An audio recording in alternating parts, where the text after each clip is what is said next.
salut à toutes et à tous, bienvenue dans cette vidéo. Alors, j'ai quitté le village de Sex en Ariège il y a à peu près 2-3 heures là, et je me dirige vers le port d'Aoula qui va me donner accès à l'Espagne où va se dérouler la plus grande partie de cette rando qui va durer à peu près 5-6 jours, ça dépend à quelle vitesse je vais marcher, mais en tout cas je regagnerai la France au niveau de Luchon. Je vous mettrai au montage le tracé du parcours.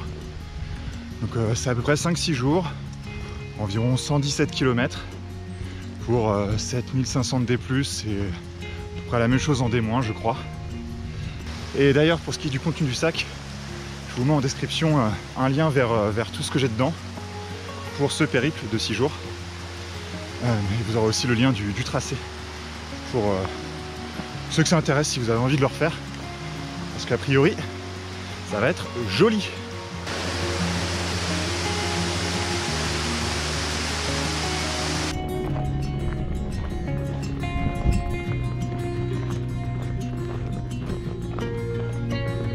Alors je suis en train de descendre du port d'Aoula, donc je suis passé côté espagnol, et ce qu'il y a de marrant sur le côté espagnol, c'est que alors je suis un GR, je crois que c'est GR 75 quelque chose, je sais plus, je le mettrai au montage. Mais ce qui est drôle en Espagne, c'est que selon le GPS, c'est que je suis bien sur le chemin, sauf que voilà le chemin. Il n'y a aucune trace de passage. Il n'y a pas de sentier, déjà ça c'est sûr. Et il n'y a pas de trace de passage d'être humain. Donc ça doit vraiment être très peu emprunté. Donc des fois c'est un peu déroutant. Là je pense que c'est par là du coup.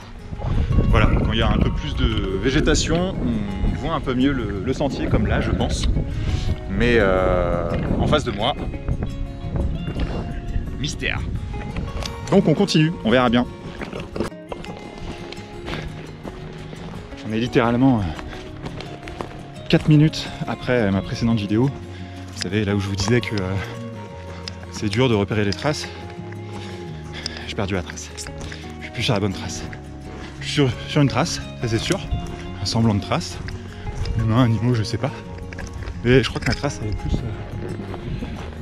plus là-haut. Je sais pas. Mais bon. Puis je suis en parallèle, donc ça devrait le faire. Je suis sur une trace, on verra bien. Écoutez, c'est ça aussi l'aventure, hein.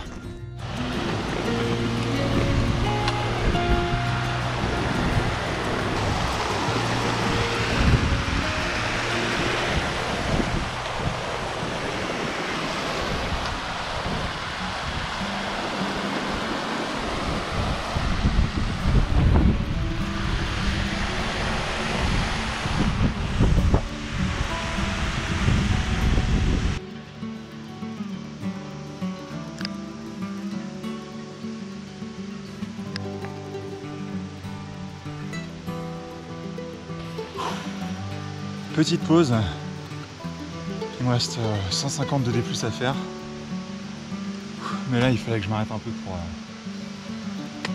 reposer un peu les jambes, parce que c'est pas évident. Au final je pense que j'aurais fait 2200 de D+, et 800 de négatif environ. C'est pas, si j'avais eu le choix j'aurais fait moins, mais le problème c'est que on est ici dans des parcs et que les règles de bivouac sont pas forcément faciles à suivre. Ici par exemple je suis obligé d'être à plus de 2000 mètres d'altitude et de planter après 19h et de décamper après 7h du matin je crois, 9h du matin je sais plus. Dans tous les cas les horaires c'est pas un problème pour moi parce que je prends toujours ma tente après 19h et je pars bien plus tôt que ça de toute façon après le matin. Là il est déjà 19h passé. Mais en revanche il faut que j'atteigne 1900 d'altitude et là je suis à 1800, 1850 environ. Donc il faut que je marche encore un peu pour pouvoir bivouaquer.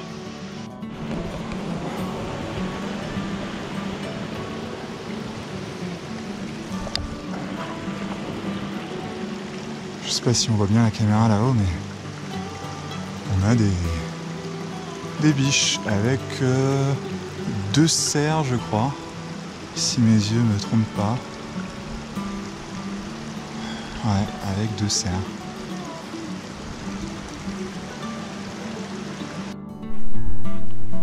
Voilà, fin du premier jour.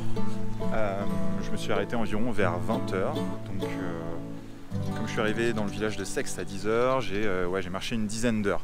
J'ai trouvé un petit coin sympa pour le bivouac. Voilà la tente, la Nemo Hornet, une place, qui est pas mal du tout. Et le contexte, le voici. Pas mal du tout. On fait un petit 360. Voilà. Le cadre est sympa, en tout cas. Premier bivouac, plutôt réussi pour l'instant. Enfin, j'ai pas dormi encore. Peut-être que je vais mal dormir, je sais pas. Mais en tout cas, pour l'instant, la soirée se passe plutôt bien. Allez, je vous dis à demain.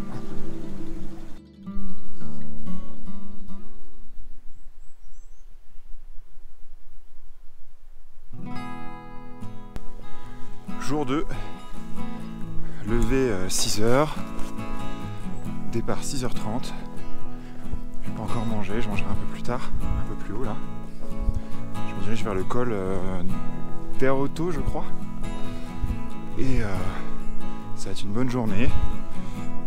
J'ai pris un peu d'avance hier du coup, par rapport à ce qui était prévu. Donc on va voir jusqu'où ça va me mener aujourd'hui. Il y a toujours ce problème des parcs.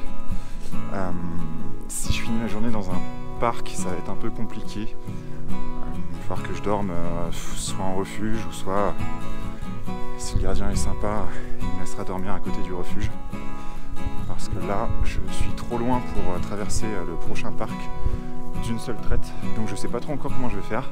Je m'arrêterai peut-être juste avant pour bivouaquer, mais ça me fera une petite journée, vraiment une toute petite journée. Et passer 5-6 heures tout seul en bivouac. Au bout d'un moment on s'ennuie un peu quoi. Donc je verrai au fur et à mesure de la journée quel va être le plan. Voilà, à plus tard.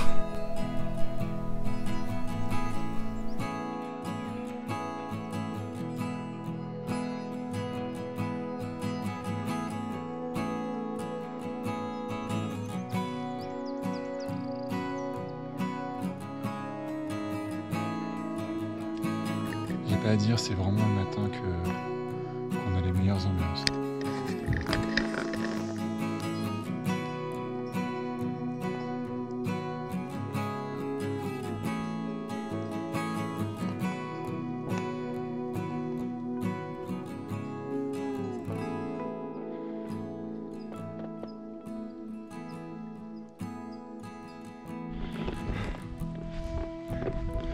Bon là, la montée de la vallée est pas forcément évidente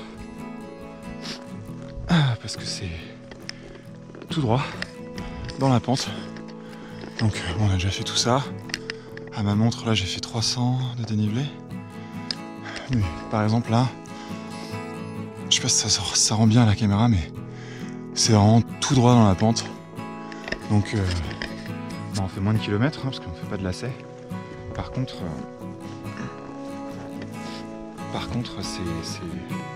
c'est tout droit quoi, donc faut y aller doucement et il faut respirer. J'arrive en face du col d'Air Auto, donc là on change totalement de paysage, bien plus rocailleux, il n'y a pas un bruit à part moi. Avec le soleil qui se lève, c'est magnifique.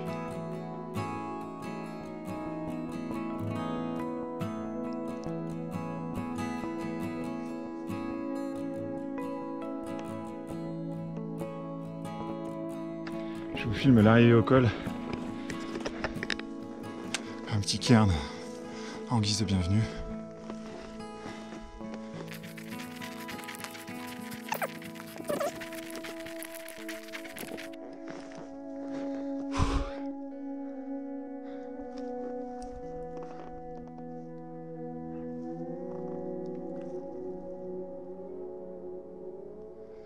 C'est pas mal.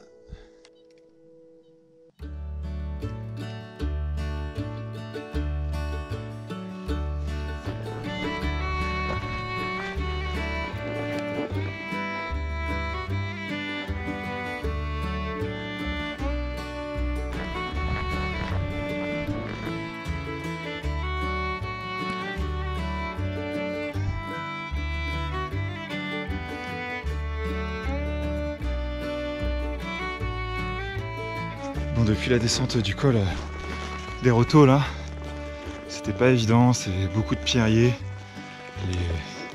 Les traces sont pas forcément hyper repérables. Donc je me suis trompé un certain nombre de fois. Alors c'est pas long, hein. On se trompe, on marche 2 minutes, on voit que ça mène pas là où ça devrait. Donc on repart. Mais c'est quand même épuisant quoi. Là la trace semble un peu plus nette. Donc c'est quand même mieux. J'avance un peu plus vite quoi.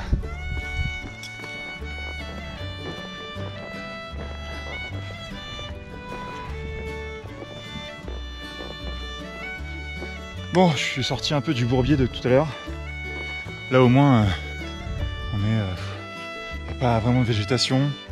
Et comme vous pouvez le voir, les sentiers sont assez clairs. Donc contrairement à plus tôt ce matin, je ne me trompe pas. C'est plutôt une bonne chose. Et en plus de ça, pour la première fois, le col que je dois passer prochainement, je le vois.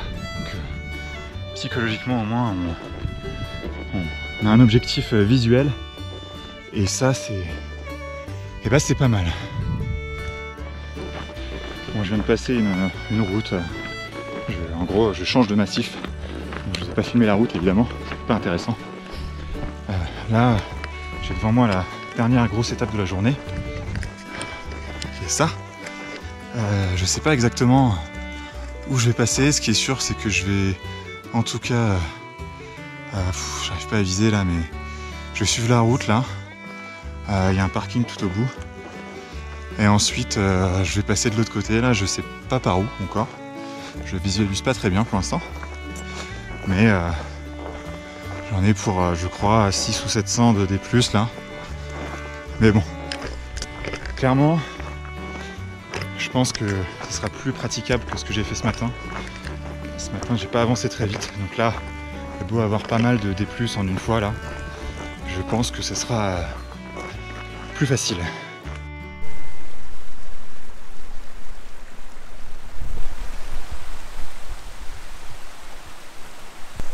Salut tout le monde, jour 3.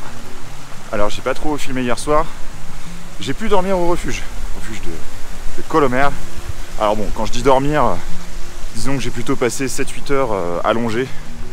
Parce qu'il y avait 3-4 gros ronfleurs dans mon dortoir et en réalité ouais, j'ai dû dormir 2-3 heures. Donc, je suis un peu éclaté ce matin. Alors j'ai dû dormir dans ce refuge parce que dans le parc d'Aguastortes où je suis, on n'a pas le droit de bivouaquer. Que ce soit un peu en mode sauvage comme ça, ou même à côté des refuges. Donc pas le choix, j'ai dû dormir dans le refuge. Alors j'ai eu de la chance qu'il leur reste de la place. Je pense que c'est parce que j'étais seul aussi, donc ils ont pu me trouver un petit bout. Mais je pense que si vous êtes en groupe, ça va être un peu plus compliqué d'arriver comme ça à l'improviste et d'avoir des places pour dormir. Alors, pourquoi est-ce que j'ai dû dormir au refuge? En fait, le parc, il est constitué, disons, d'un cœur de parc et d'une zone périphérique. Zone périphérique de protection. Quand j'ai regardé un peu la réglementation avant de partir, c'était assez clair que vous ne pouvez pas bivouaquer à l'intérieur du parc, sauf que sur les cartes que j'avais trouvées, il y avait vraiment une délimitation nette du parc et de la zone périphérique. Donc quand ils indiquaient bivouac interdit dans le parc, pour moi c'était à l'intérieur des limites du parc. Et a priori c'était ok dans la zone périphérique. Mais non, pas du tout. C'est interdit également dans la zone périphérique. Et ça, j'avais des petits doutes avant de partir. J'étais pas certain. Mais en discutant un peu avec les gens et au refuge là, c'était une certitude. Donc j'ai pas voulu, j'ai voulu respecter les règles, hein, tout simplement. Même si j'admets que le fait de ne pas pouvoir bivouaquer à côté des refuges, je trouve ça un peu dommage. Alors c'est vrai qu'à côté de ce refuge là de Colomer, il n'y a pas forcément beaucoup de place. Mais bon, c'est comme ça.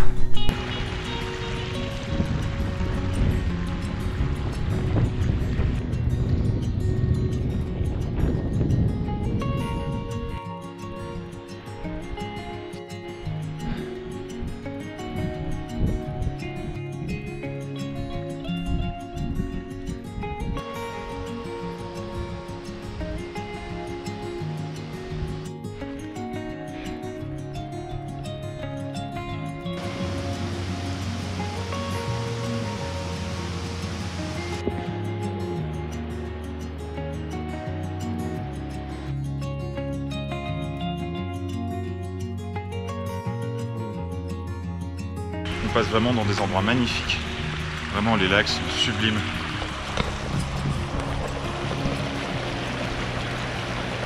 Je viens de passer ce lac et je crois que je vais aller là-haut. Ça a l'air assez abrupt, on va faire gaffe. Donc je vois quelqu'un qui descend là. Je pourrais lui demander, avoir des infos. Et voilà.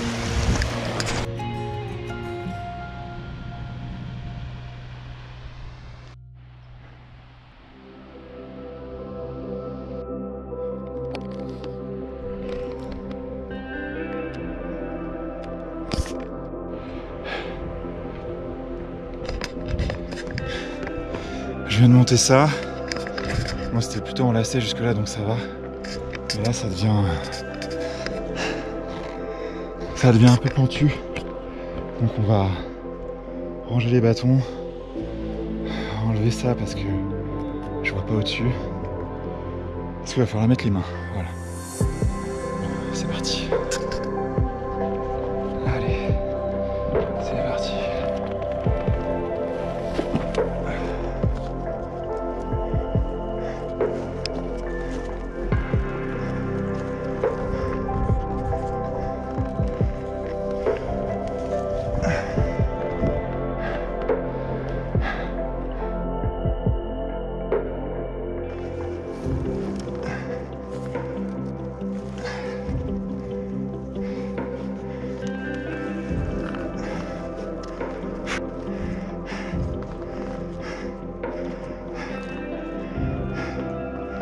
Oh putain.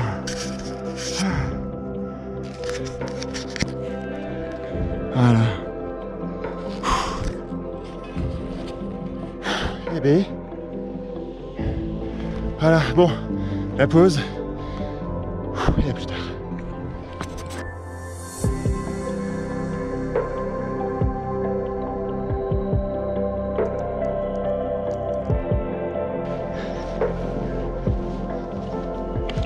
Là je fais lac sur lac, c'est vraiment super beau. J'ai fait trois beaux lacs là, 3 grands lacs. C'est le 3e celui-ci, le dernier. Et franchement c'est super beau. Là il y a le soleil qui tape, par contre c'est un peu la fournaise, mais là je vais sortir du parc d'Aguas-Tortes du coup, après ce lac. Et ensuite je vais redescendre dans une vallée. Bon là il y aura une route et tout, il y a un tunnel qui passe sous la montagne pour rejoindre Biella. Et ensuite, on sera plus, surtout pour demain je pense, je passerai le col de Molière. Voilà, je pense que je vais bivouaquer un peu avant ce soir. À voir, ça dépend à quelle heure j'arrive.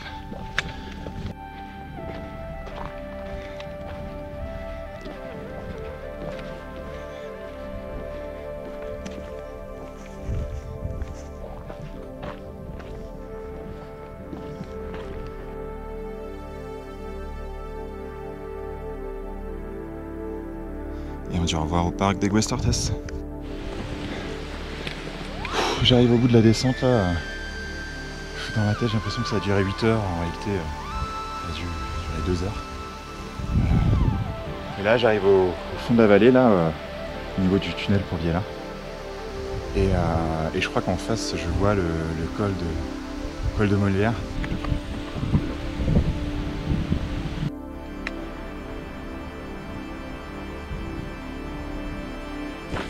Toujours sous le cagnard, rien n'a changé. J'ai fait une petite pause au tunnel de Biella là. Et là je m'attaque au col de Molière qui se dresse devant moi. Alors je vais le faire en 2 jours, donc ça va faciliter les choses. Je vais bivouaquer à mi-hauteur je pense ce soir. Je sais pas où exactement. Mais ça me permettra d'arriver au sommet demain matin avec, j'espère, un joli lever de soleil.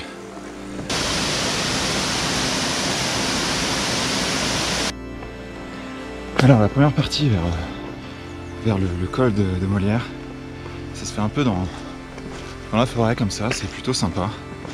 Il y a la rivière à gauche avec une belle cascade à un moment. Voilà, c'est assez vert, donc c'est sympa. Quand il y a des arbres, ça permet au moins d'être au frais sur cette première partie.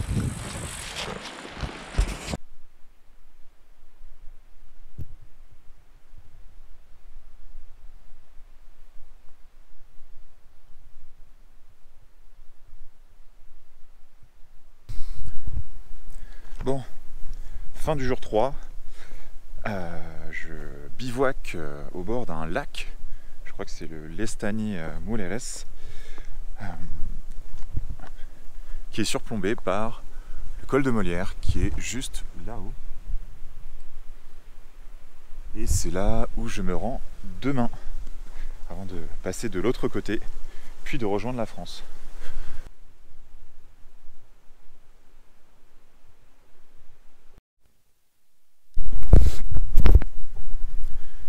Salut à tous. Il est 4 h du matin là. Réveil un peu difficile, matinal. Je me lève aussitôt parce que là l'objectif c'est d'aller au col de Molière avant le lever du soleil. Donc on va essayer d'avoir ça. Alors le lever du soleil, on va dire que c'est le deuxième objectif. Le premier objectif c'est d'arriver en haut entier et de pas me faire mal, de pas tomber, etc. Donc là la prudence va être de mise. Bon bah c'est parti, je vais essayer de filmer un peu. Ça va peut-être être un peu galère parce que je vais mettre la GoPro sur la tête, mais j'aurai déjà la frontale. Donc je vais peut-être un peu galérer. Les plans peut-être pas être très jolis. Mais je vais faire ce que je peux. Allez, c'est parti. Alors l'objectif là pour moi c'est vraiment d'avancer de cairn en cairn. C'est-à-dire que je repère un cairn, genre là devant, je sais pas si vous voyez bien la cam. Et j'évite d'avancer trop après tant que j'en ai pas repéré un autre. Parce que là si je me paume, ça va être chaud de retrouver mon chemin. Alors il n'y a pas forcément de danger, hein, parce que si je me paume et que bon, je suis vraiment paumé, bah, il suffira d'attendre que le jour se lève. Hein. Mais du coup, j'aurai pas de lever de soleil au col. Donc, on reste hyper prudent, hyper méthodique. On prend son temps, on est dans le noir, donc on voit moins le relief accidenté du terrain. Donc on y va tranquillou.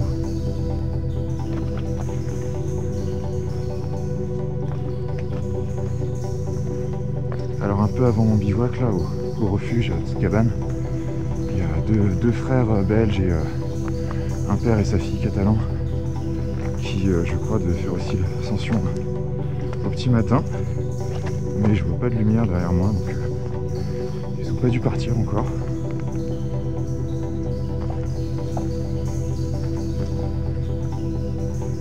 Je vois deux frontales en bas, donc mes amis belges sont en chemin. On continue, pour l'instant on n'est pas trop mal.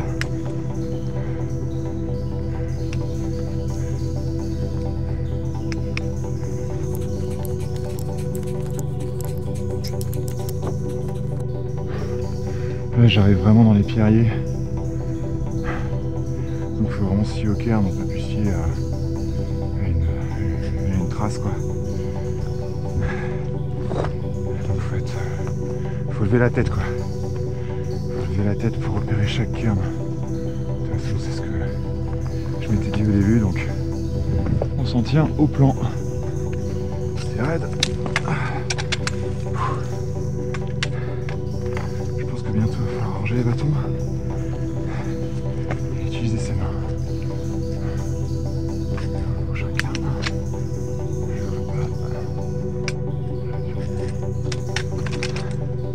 Inlassablement.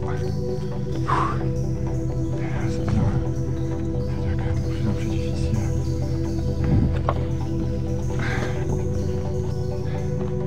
Bon bah là c'est... J'arrive au bout je crois. On voit l'aube. Et là ça va être grimpette. Donc là pas de conneries quoi. S'il faut que... Si à un moment je suis bloqué, je reste là, j'attends que le soleil se lève, vraiment, et après j'y vais. Et là vraiment pas de conneries. Allez.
restait faible.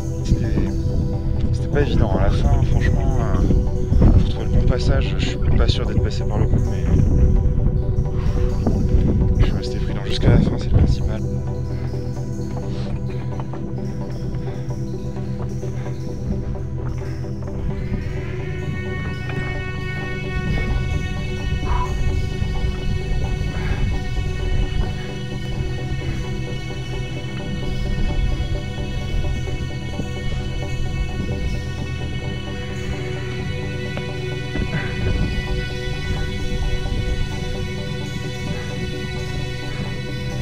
h 09, c'est quasiment 2 heures que je suis parti.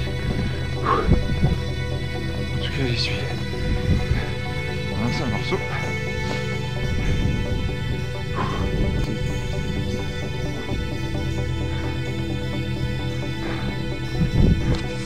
Je récupère la GoPro à la main. Et voilà.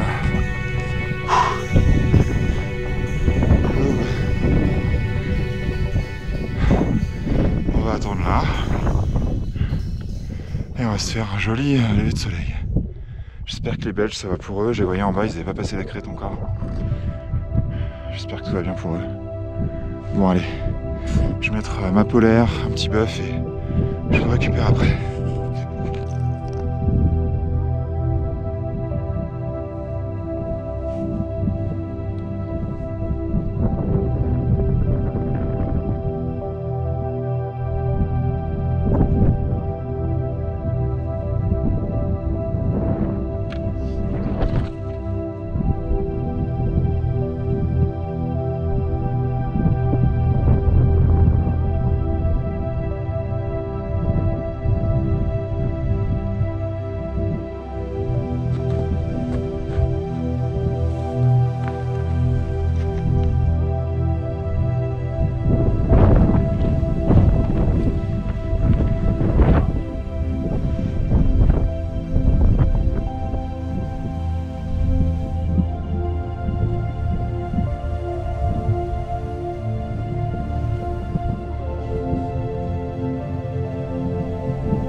Bon, ce matin donc lever de soleil au Tuc de Molière. C'était franchement incroyable, c'était la première fois que je faisais ça. Je regrette vraiment pas de m'être levé tôt parce que ça valait vraiment le coup. Alors le passage n'était pas forcément évident, surtout dans le noir.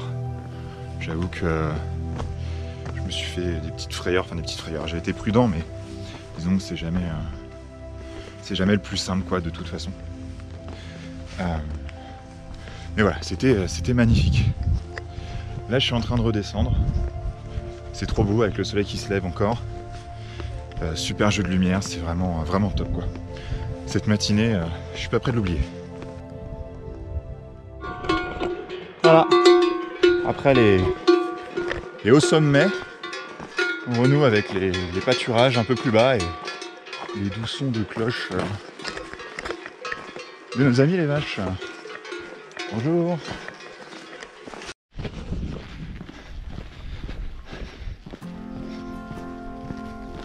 Dès que le soleil fait son apparition et qu'on descend un peu, ça devient tout de suite beaucoup plus pénible.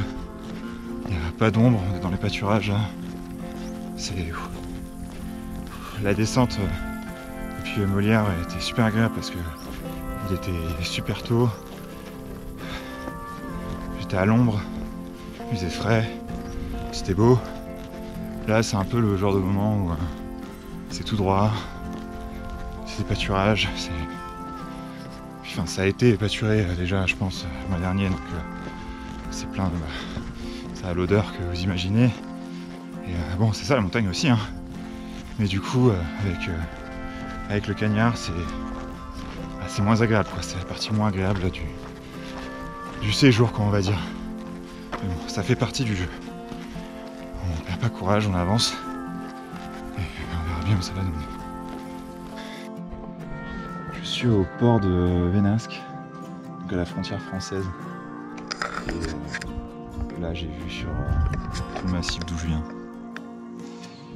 Je viens en gros de par là. Par là. Bon, je viens de passer le refuge de Vénasque qui est en travaux. Moi qui espérais, alors je sais pas, un petit jus d'orange ou voilà quoi, des petites choses qui remontent le moral. Rien du tout. Donc je descends, direction Luchon, je sais pas quand je m'arrête. J'avais hésité entre faire ça ou prendre plus à l'est, ce qui m'aurait mené là en face. Donc en plein cagnard. Donc j'ai pris la bonne décision de passer par là.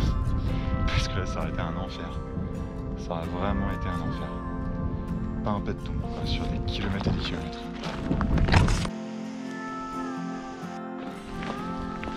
Et voilà, c'est fini. Là je redescends sur Luchon. Enfin là vous me voyez monter, mais c'est parce que il y aura une petite route forestière histoire de pas marcher sur la route principale, quoi, c'est quand même plus sympa. Bon alors le point culminant, hein, dans tous les sens du terme de ce petit séjour, c'était le pic de Molière. C'était absolument incroyable, ce lever de soleil. C'était magnifique.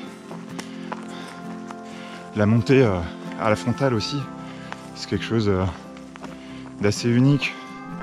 Parce qu'on a l'impression d'être dans un autre univers. On voit pas grand chose, on a comme une vision rétrécie, c'est une ambiance un peu spéciale. Et j'ai vraiment adoré. Et après, à la fin, une belle descente après le pic de Molière, avec des beaux paysages. Et ensuite, c'est vrai que le reste de la journée, c'était en plein soleil en permanence. Et avec la canicule là, c'est dur quoi. Là, d'ici la fin de la journée, je pense que je serai pas loin de 3000 mètres de dénivelé négatif, dont une grande partie réalisée en plein cagnard. Et plein cagnard là avec cette canicule, c'est dur quand même. On va dire que c'est la préparation mentale pour les prochains Ironman. Ou alors c'était la prépa de l'Ironman qui m'a servi pour la rando, je sais pas. Bon, les deux marches. Voilà, en tout cas, c'était une bien belle aventure. Finalement, c'est que 4 jours. Alors j'ai bien rushé, hein. J'ai fait des grosses journées, globalement. Mais voilà, j'ai vu des choses très belles. Et c'est dans les Pyrénées, j'allais dire chez nous, non, parce que c'était principalement en Espagne, mais disons que c'est à côté, quoi. Donc il n'y a pas besoin forcément d'aller à des milliers de kilomètres pour vivre des trucs de ouf. Faut pas hésiter à se lancer. Faut se lancer. Commencer petit forcément, hein, faut rester modeste, faut rester humble. Mais voilà, ça reste de la marche, dépaysante. C'est le truc le plus basique de l'humanité, marcher.